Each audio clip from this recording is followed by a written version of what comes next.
All right, thank you. Now we turn to some specialized training for entrepreneurs who hope to tap into the tourism industry.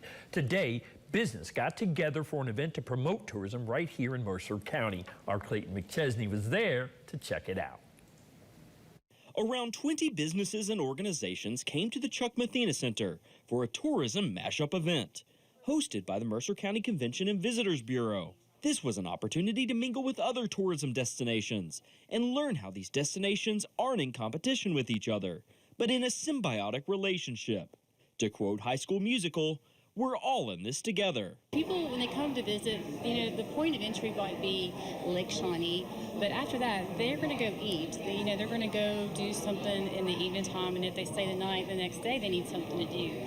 So we need to think of ourselves as a unit and think of ourselves as a whole. Those attending also heard from speakers on things like advertising, funding, and marketing, from experts in those fields.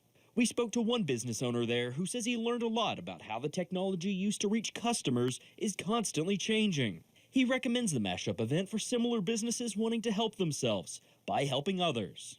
I think it's a great opportunity for other businesses to get involved, because with tourism, we can all help grow the economy. Whenever folks visit Lake Shawnee, we always find something else for them to do. We'll send them to a local restaurant or a local event that's going on, because we think it's cool that people drive from Florida here, and then we can send them somewhere else to do some other things.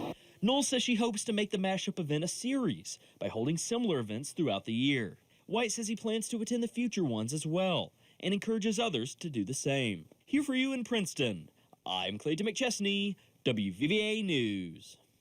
All right, thank you for that report, Clayton. Interesting stuff there. Now, if you missed this tourism mashup and you are interested, Null is encouraging you to reach out to the Mercer County Convention and Visitors Bureau for more information about what was discussed.